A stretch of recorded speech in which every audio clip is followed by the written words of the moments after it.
बोलिए चौबीस शंकर भगवान की। बोलिए शासनपति श्रमण भगवान महावीर स्वामी की। बोलिए महान तपस्वी सदगुरुदेव स्वामी श्री निहाल चंद्र जी महाराज की आनंद की। जय गुरुदेव। आप सबको नववर्ष की, संक्रांति पर्व की और वैशाखी के त्योहार की हार्दिक बधाई अर्पित करता हूँ। अप्रैल महीने की 13 और 14 तारीख का अपना विशेष अलग ही महत्व है। इन दोनों तारीखों में पूरी प्रकृति के अंदर बड़ा ही अनूठा उत्सव मनाया जाता है। इस मौके पर एक तरफ भगवान सूर्य नारायण से संबंधित नए सौर वर्ष का प्रारंभ होता है और लगभग इसी समय में चांद्र संवत्सर का भी परिवर्तन होता है।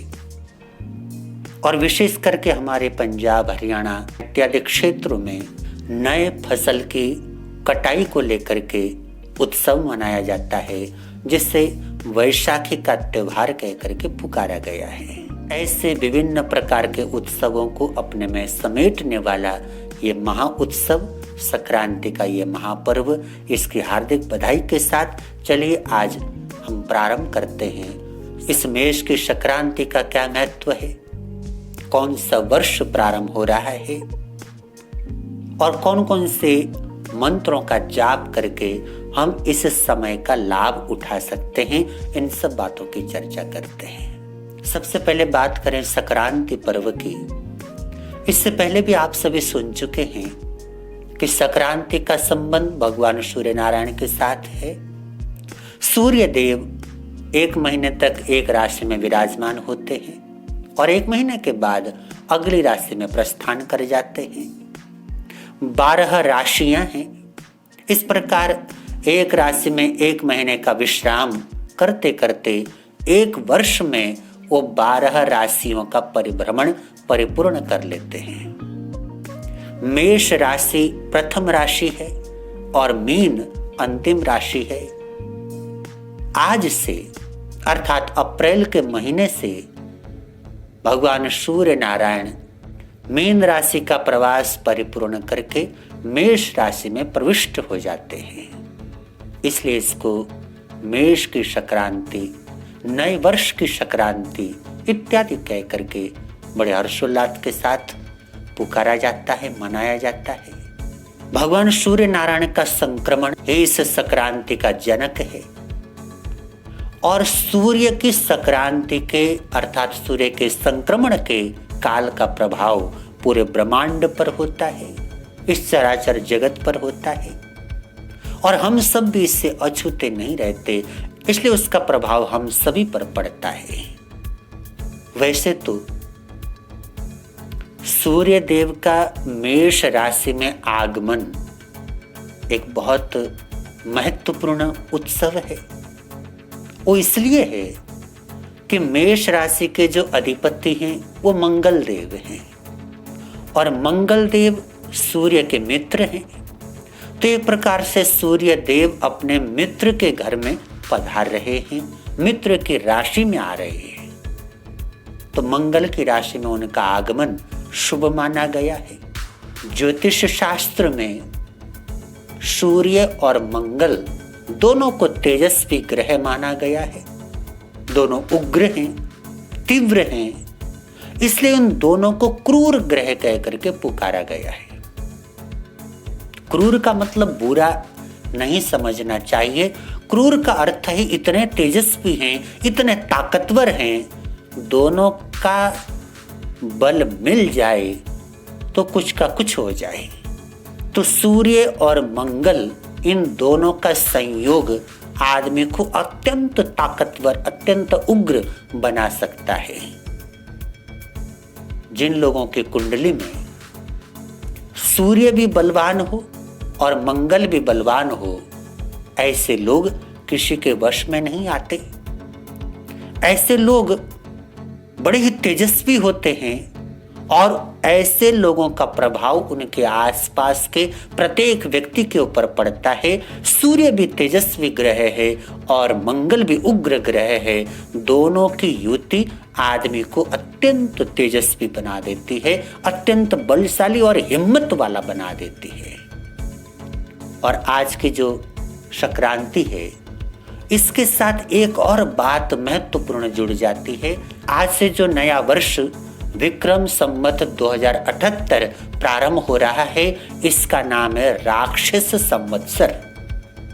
राक्षस इस वर्ष का नाम है और नाम के अनुसार ही इस वर्ष में राक्षसीय प्रवृत्तियों की बढ़ोतरी की संभावना दिखाई देती है।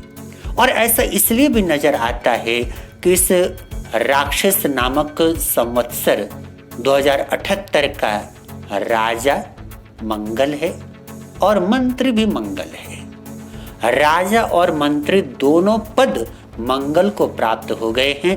मंगल की राशि में सूर्य देव का आगमन हो रहा है। इस प्रकार से देखिए तो मंगल पूरी तरह से बलि हो रहा है। और मंगल का बलि होना एक प्रकार से खून खराबा, तीव्र घटनाएं, उग्र घटनाएं, क्रूर घटनाएं जगत के अंदर घट भी सकती हैं। इसलिए ऐसे समय पर जाप पाठ, भगवान का भजन कीर्तन अधिक से अधिक कर लेना चाहिए, ताकि हमारा जीवन सुरक्षित रहे और उस उग्रता का प्रभाव हमारे जीवन को उग्र बनाने से रुक जाए। तो ये कुछ बात हुई संक्रांति के संबंध में।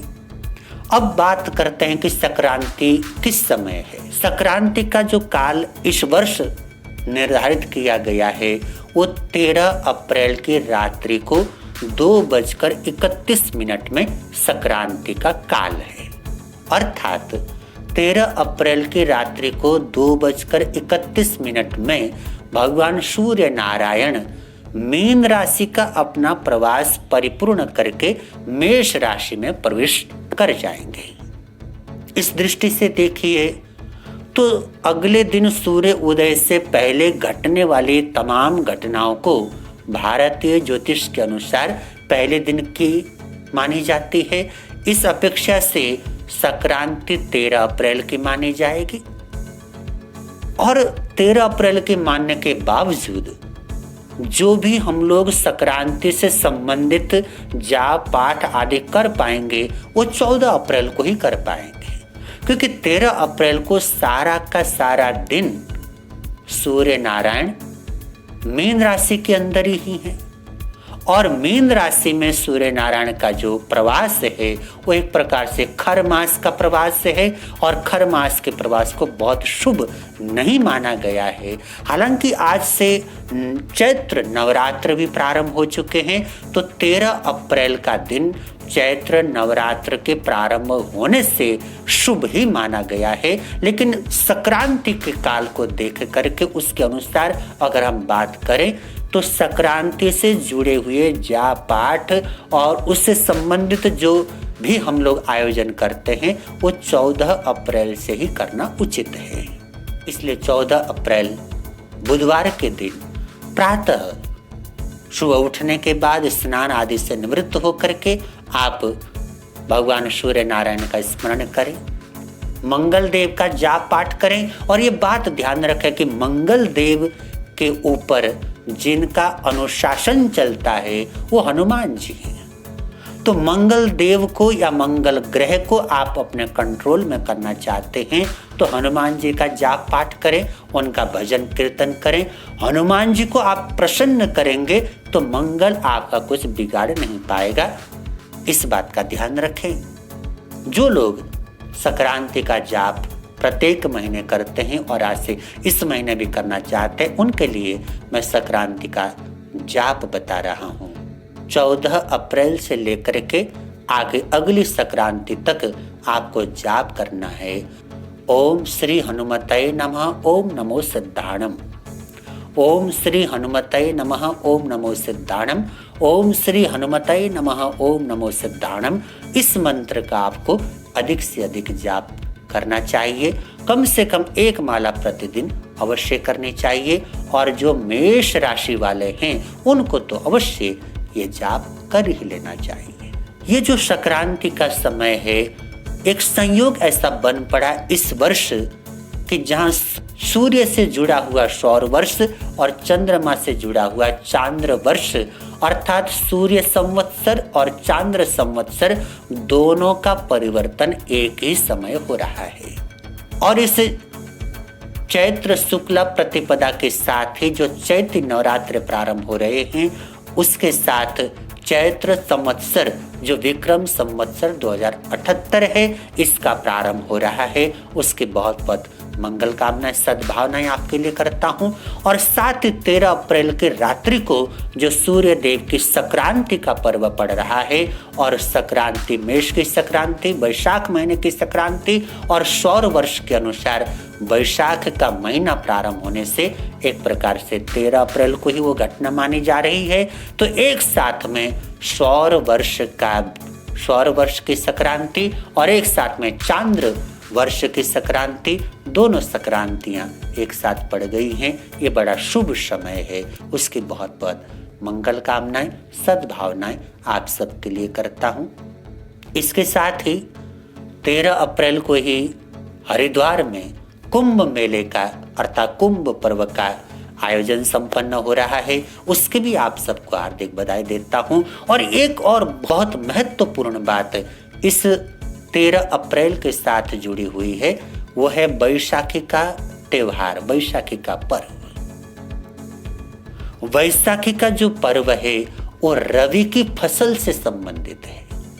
13 अप्रैल या 14 अप्रैल के समय जब ये मेष की संक्रांति प्रारंभ होती है उस समय हमारा किसान वर्ग विशेष रूप से रबी की फसल की कटाई प्रारंभ करता है।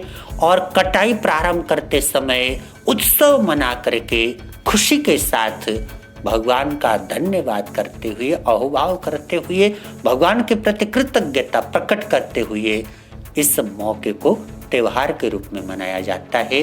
तो बैसाखी का जो त्योहार है उसकी बहुत बहुत सद्भावनाएं मंगल कामनाएं करता हूं। और उसके साथ बैसाखी का जो त्योहार इस समय प्रारंभ हुआ उसका एक विशेष कारण एक और भी है।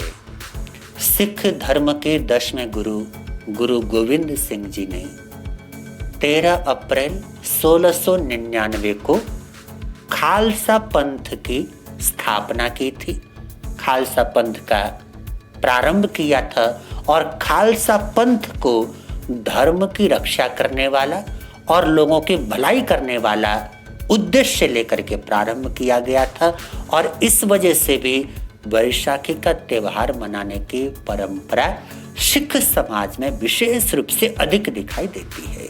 तो सिख समाज को भी मैं बहुत इस पर्व की बधाई देता हूँ, शुभ मंगल कामना करता हूँ।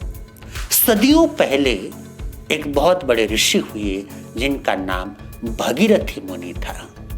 उनको श्रेय प्राप्त है कि उन्होंने अपनी तपस्या से माता गंगा को धरती पर उतारा था। मान्यता है कि वो प्यारा समय इसी मेष की संक्रांति का, वैशाख के महीने का उस समय था। इसी संक्रांति के अवसर पर माता गंगा धरती पर अवतरित हुई थी, धरती पर आई थी। और उनको लाने वाले भगीरथी मुनि का वो भगीरथ तप इस संक्रांति के मौके पर परिपूर्ण हो गया था। और जैसे ही माता गंगा धरती पर अवतरित हुई, लोगों ने गंगा स्नान किया, स्वयं को पुनीत और पवित्र बनाने का यत्न किया। इसीलिए आज के इस संक्रांति के मौके पर गंगा स्नान को विशेष रूप से महत्वपूर्ण माना जाता है। और कुंभ पर्व की शुरुआत हो रही है, इसलिए हरिद्वार में विशेष रूप से गंगा स्नान करना ये बहुत ही पुण्य फलदायी पर्व माना गया है। उसकी आप सबको बहुत बधाई। तो इस संक्रांति के साथ जुड़ी हुई कुछ बातें मैंने आप तक पहुंचाने का प्रयास किया है। तो इसका भरपूर लाभ लें। जाप पाठ करें, भगवान सूर्य नारायण की पूजा अर्चना करें, हनुमान जी की पूजा अर्चना करें और इस महीने में या इस आने वाले वर्ष में अधिक से अधिक सुंदर कांड का पाठ करें, आपको लाभ देने वाला होगा। मंगल देव अधिपति हैं, तो मंगल देव को शांत करने वाले केवल हनुमान जी हैं। हनुमान जी का जाप पाठ जितना करेंगे उतना आपको जीवन के अंदर सुख शांति प्राप्त होगी। चलिए इसी के साथ अब मैं मंगल पाठ और मंगल पाठ के साथ साथ संक्रांति का पाठ आपको सुनाता हूँ। बड़े प्रेम से सुने और उसका लाभ प्राप्त करें। चैता भारहं वासम चकवट्टी महिटियो संति संति करे लोए पत्तो गई मणुत्तरम। चैता भारहं वासम चकवट्टी महिटियो संति संति करे लोए पत्तो गई मणुत्तरम। मंगलवार 13 अप्रैल और बुधवार 14 अप्रैल 2021 विक्रम संवत 2078 का प्रारंभ राक्षस नामक चांद्र संवत्सर का प्रारंभ चैत्र शुक्ल प्रतिपदा चैत्री नवरात्र का प्रारंभ चंद्रमा का विचरण मेष राशि में और सूर्य देव का भी मेष राशि में प्रवेश। वैशाखी महापर्व सौर वर्ष के अनुसार इस वैशाख महीने की मेष की संक्रांति की आप सबको हार्दिक बधाई। आप सबके जीवन में प्रभु परमात्मा की कृपा सदा सर्वदा बनी रहे। चैता भारहं वासम चकवट्टी महिटियो संति संति करे लोए पत्तो गई मणुत्तरम। श्री चतारि मंगलम अरिहंता मंगलम सिद्धा मंगलम साहु मंगलम केवली प्रणतो धम्मो मंगलम।